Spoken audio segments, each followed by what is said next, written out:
The snow began falling just as the apartment door clicked shut behind me. Not a gentle, festive dusting, but a hard, mean swirl of icy flakes that felt like a million tiny rejections against my skin.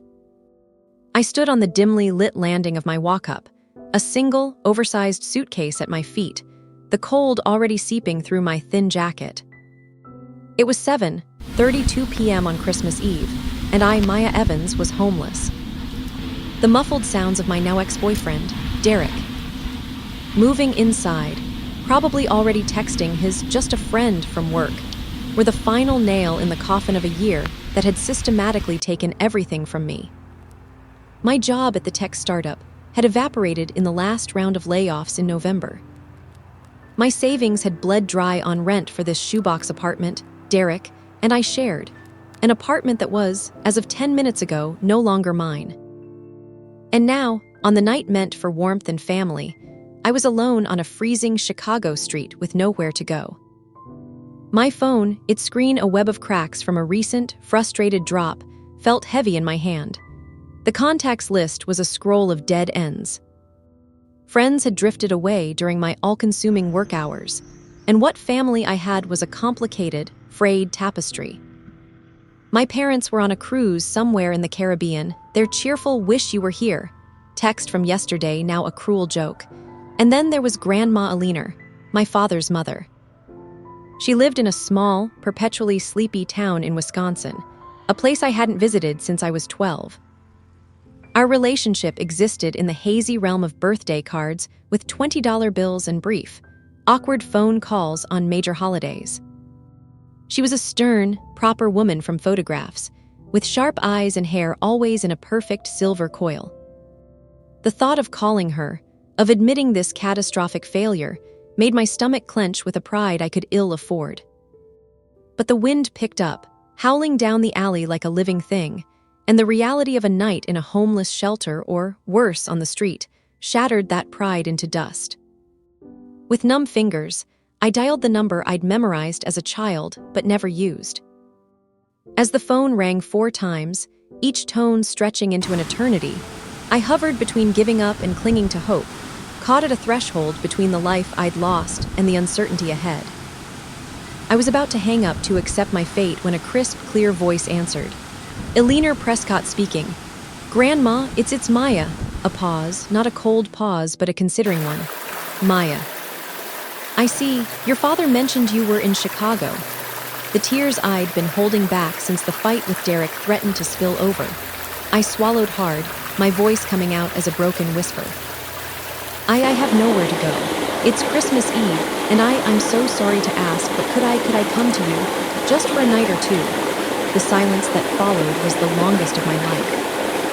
I could picture her in her tidy living room, probably with a book of crossword puzzles, her lips pursed in judgment. I braced for a polite refusal, a reminder that I was a near stranger asking for an inconvenient favor. Instead, she said, the 8:45 North Central service from Union Station stops in Silver Pines at 11:20. I will be at the station. Don't dawdle. The line went dead. It wasn't warm, but it was a lifeline, a transition from despair to possibility. Gathering what courage the relief gave me, I grabbed my suitcase, my arms trembling from cold and relief, and half ran. Half slid through the gathering snow, toward the L train that would take me to the main station. The journey was a blur of fluorescent lights, the rhythmic clatter of tracks, and the hollow feeling of displacement. As the city's towering grimness gave way to the flat, snow-blanketed darkness of Wisconsin, I wondered what I was heading into. Silver Pines was a postcard my memory had mostly erased.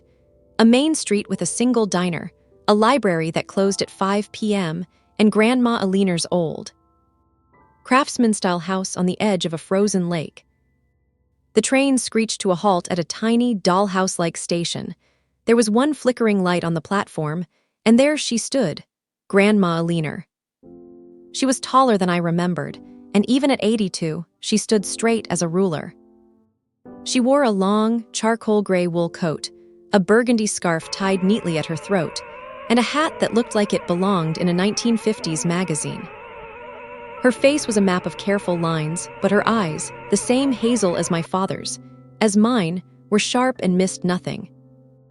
They scanned me from my snow-dampened hair to my impractical city boots, taking in the suitcase and the despair I couldn't fully hide. "You're 2 minutes late," she said, her voice carrying clearly in the still, cold air. "The train's heat seems to have failed. Come." "The car is warm." She turned and walked towards an immaculate, older-model sedan without another word. I followed, feeling like a clumsy child.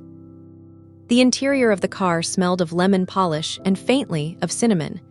She drove with precise, economical movements, her gloved hands at 10 and 2. The town was silent, every house adorned with cheerful Christmas lights that seemed to mock my inner turmoil. We pulled up to her house, a structure of dark wood and stone, with a wide porch. A single, tasteful wreath with a red bow hung on the front door. Inside was exactly as I'd imagined, yet somehow more. It was spotless, orderly, and quiet. A grandfather clock ticked solemnly in the hallway. The furniture was solid, antique, and arranged with geometric precision. There were no throw pillows out of place, no dust motes dancing in the lamplight. It felt like a museum. "You'll take the blue room at the top of the stairs," she stated, hanging her coat on a polished oak stand. "Dinner was at 6:30. I have prepared a plate for you. You will eat and then you will rest. We will speak in the morning." She led me to the kitchen, where a covered plate sat on the table. It was a simple yet hearty meal: roasted chicken, mashed potatoes, and green beans. Food that tasted of home, a home I hadn't known I'd missed. I ate in silence, feeling her presence in the other room, a quiet force of nature. After I washed and dried my dishes meticulously, I made my way upstairs. The blue room was cold and formal, with a high bed and a quilt that looked handmade but unused for decades. I fell into a deep, exhausted sleep, the kind that comes from emotional depletion. The next morning, Christmas Day, dawned bright and painfully clear. Sunlight streamed through the lace curtains, illuminating the dust-free air. I came downstairs, my footsteps echoing in the quiet house. Grandma Alina was in the kitchen, pouring tea from a silver pot into 2 delicate china cups. "Sit," she instructed. I did. She placed a cup in front of me, then sat opposite, folding her hands on the table. "Now, you will tell me the sequence of events that led you to my doorstep on Christmas Eve." It wasn't a request. It was a command. And under her unwavering gaze, the whole story tumbled out. The job loss, the dwindling finances, Derek's infidelity and cold dismissal, the feeling of being utterly adrift and worthless. I cried messy, ugly tears that she observed without flinching. When I finished, sniffling into a linen napkin she handed me, she took a slow sip of her tea. "I see," she said. "A series of poor judgments and misplaced trust, not uncommon for your age. However, self-pity is a luxury you cannot afford. This house operates on principle. You may stay until you find your footing, but you will work. There is no room for idleness here." And so, my new life began. I expected to be given a list of chores, and I was. But they weren't just chores, they were lessons in precision. I was to polish the silver, not just wipe it, but until I could see my own tired reflection in every spoon. I was to organize the attic, a cavernous space filled with the history of our family, sorting items not by convenience, but by era and significance. I was to learn to make her specific brand of shortbread, the recipe requiring a finicky ratio of butter to flour and a specific chilling time that brooked no deviation. At first, I chafed against it. Her critiques were delivered in that same cool, uninflected tone. "The ironing on the napkins is subpar, Maya. One must pay attention to the corners." Or, "You have filed the 1947 tax documents with the 1952 correspondence." Chronology is the skeleton of history and of a well-ordered mind. It felt like boot camp administered by a librarian, but slowly something shifted. The relentless, focused work began to quiet the chaotic storm in my mind. Polishing silver to a mirror finish required all my concentration, leaving no room for replaying Derek's words or mourning my lost career. Sorting through the attic, I began to uncover our story. I found my great-grandfather's diaries from his time building the railroad. I found my grandmother's college textbooks, her notes in the margins as sharp and intelligent as she was. I found photos of my father as a gawky boy, and even a few of myself as a toddler, sitting on this very porch. I was not an isolated failure. I was a link in a chain of people who had weathered depressions, wars, and personal storms. Grandma Alina never offered a hug or a word of empty comfort. But she began to share things during our afternoon tea, which became a sacred, silent ritual. She'd point out a bird at the feeder and tell me its migration pattern. She'd mention, offhandedly, how she had managed the local library for 40 years, modernizing its catalog system against considerable resistance from the town's old guard. She had been a widow for 30 years, and I realized she had built this entire life, this strong, self-sufficient, beautiful life on her own terms. Her strength wasn't loud or boastful. It was in the straightness of her spine, the perfect grammar of her sentences, the unwavering reliability of her routines. One bitterly cold afternoon, about 2 weeks into my stay, I was in the attic, now more archaeologist than cleaner. I pulled a large, leather-bound trunk from behind an old dress form. It was locked, but the key hung on a nearby nail, as if waiting. Inside, beneath a layer of tissue paper, were dresses, not just any dresses. They were stunning, elegant gowns from the 1940s and 50s, a sleek black satin evening dress, a tea-length dress with intricate cherry red embroidery, a cocktail dress in emerald green velvet. They were breathtaking. Beneath them were sketchbooks filled with elaborate, beautiful designs and swatches of luxurious fabrics. That evening at tea, I gathered my courage. "Grandma," I said, my voice trembling slightly, "the trunk in the attic, the dresses, they're incredible." For the first time, I saw a crack in her composure. A faint flush touched her cheeks. She set her cup down carefully. "Those were from another life," she said, her voice softer than I'd ever heard it. Did you design them?" She was quiet for a long moment, looking out at the frozen lake. "I did. I was a designer in New York, for a house called La Belle Époque. It was a different world." She turned her sharp eyes back to me. "I gave it up when I married your grandfather and moved here." It was the expected choice. "Do you regret it?" The question slipped out before I could stop it. She considered. "Regret is a pointless exercise. I made a choice. I built a life with the materials I had. But those dresses, they were my voice for a time." She looked at me, really looked at me. "You have been mending your clothes in the evenings. Your stitches are uneven, but you have an instinct for color." It was the closest thing to praise I'd ever received from her, and it lit a tiny, warm flame in my chest. The next day, she brought down her old sewing machine, a heavy, gorgeous Singer. "It requires respect," she said simply, and so she began to teach me. Not with gushing encouragement, but with the same exacting standards she applied to everything. The grain of the fabric must be respected. A seam ripped and resewn is stronger than one never tested. Under her tutelage, my clumsy stitches grew even and strong. I started by altering my own clothes, then using fabric from the attic, I attempted a simple skirt. It wasn't perfect, but when I tried it on, Grandma Alina gave a single, slow nod. "Adequate," she said, and from her that was a standing ovation. Winter thawed into spring. I had stopped scrolling through job boards for tech positions that felt like a memory of someone else's life.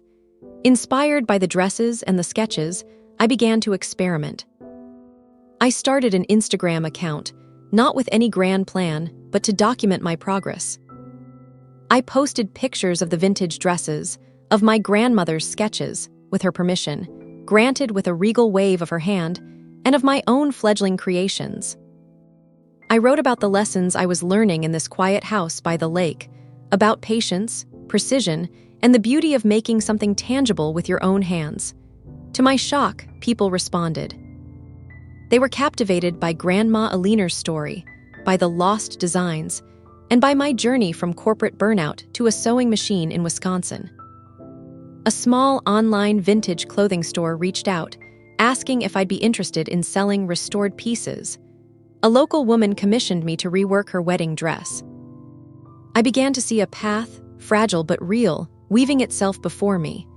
I talked to Grandma Alina about it one evening as we sat on the porch, watching the ice finally break up on the lake. I was thinking maybe I could start a small business. Online, restoration, some original designs based on your archives. She listened, her hands busy with her knitting. It is a feasible proposition, she said finally. The internet was not a tool in my time, but I understand its utility. You will require a business plan and a dedicated workspace. The sunroom has excellent light. Tears pricked my eyes. It was more than approval. It was an offer of partnership, of belief. The true test came in early May. My parents, finally back from their endless travels, heard through the family grapevine that I was holed up with a leaner. They decided to pay a visit. Their sleek rental car pulled into the driveway on a Saturday afternoon. My mother, always perfectly coiffed, looked at the house with a barely concealed shudder. My father, uncomfortable, gave me a stiff hug. "Maya, sweetheart, you look rustic," my mother said, taking in my simple linen dress, one I'd made myself. Grandma Alina welcomed them with glacial politeness. Tea was served in the parlor. The inquisition began. "So you're just staying here?" my father asked, stirring his tea clumsily. "What about your career, your life in Chicago?" "I'm building a new one here," I said, my voice surprisingly steady. My mother laughed, a tinkling, dismissive sound. "Doing what?" "Sewing." "Honey, that's a hobby, not a career. Your father and I think it's time you came to your senses. We've lined up an interview for you with a friend's firm in Milwaukee. It's a solid, entry-level marketing position, a real job." The air left the room. This was the script I was supposed to follow. Fall down, get a sympathetic pat, and get back on the corporate treadmill. I looked at my hands, now calloused from needlework but steadier than they'd ever been. I looked at my grandmother. She sat perfectly still, her eyes on me, not on them. She offered no argument, no defense. This was my battle. She had given me the tools, but I had to wield them. I took a deep breath, the scent of lemon polish and old books grounding me. "No," I said, the word clear and firm in the quiet room. My mother blinked. "I beg your pardon?" I said no. "Thank you for the thought, but I'm not interested. I have a real job. I'm starting my own business with Grandma's support. I'm restoring vintage clothing and designing my own line." My father sputtered. "With asterisk mother asterisk? Maya, be reasonable. This is a fantasy. She's from a different time. What can she possibly teach you about running a business in the modern world?" It was then that Grandma Alina moved. She didn't stand up or raise her voice. She simply placed her teacup on its saucer with a definitive asterisk click asterisk. The sound was like a period at the end of a sentence. "She has learned precision," Grandma Alina said, her voice cutting through the air like the winter wind. "She has learned that quality is not an accident but a discipline. She has learned that history has value, and that building something lasting requires more than a paycheck and a LinkedIn profile. She has learned resilience. And she has learned," she continued, her gaze sweeping over her son and daughter-in-law with devastating clarity, "that family is not an audience for your achievements, but a foundation upon which to build your character. You offered her a desk. I offered her a toolkit. She has chosen the tools." She paused, letting her words hang in the stunned silence. "The interview is in Milwaukee, you said." "That's a 3-hour drive. You should leave now if you wish to avoid evening traffic. Safe travels." It was the most elegant, devastating dismissal I had ever witnessed. My parents were left utterly speechless, their mouths slightly agape. They left shortly after, mumbling excuses, their grand plan in tatters. As their car disappeared down the lane, I turned to my grandmother. The stern line of her mouth had softened, just a fraction. In her eyes, I saw something that looked like fierce, proud satisfaction. "The shortbread dough has chilled sufficiently," she said, turning towards the kitchen. "We shall bake it now, and after that, we will discuss the financial projections for your third quarter." One must be practical. I followed her, a smile blooming on my face for the first time in what felt like years. I was no longer the girl kicked out on Christmas Eve. I was the granddaughter of a leaner Prescott, and I was just getting started. Hey everyone, I hope you felt the warmth in that story, even with all the snow. Maya's journey really hits home, doesn't it? Sometimes the people we think are the most distant turn out to be the anchors we need. If this story reminded you of someone in your life, a grandmother, a mentor, that person who believed in you when you'd stopped believing in yourself, give this video a thumbs up. It means more than you know. And I have to ask, what's the most unexpected lesson you've ever learned from someone? A piece of advice that seemed small at the time, but changed everything for you. Pour it out in the comments below. I read every single one. If you're new here, welcome to the channel. We're all about stories that find the light in the tough times, the resilience in the human spirit. If that's your kind of thing, hit that subscribe button and ring the notification bell so you never miss a story. We've got a lot more heart and a lot more hope where that came from. Until next time, remember, sometimes the most beautiful futures are built from the pieces of a broken past. Take care of yourselves, and I'll see you in the next one.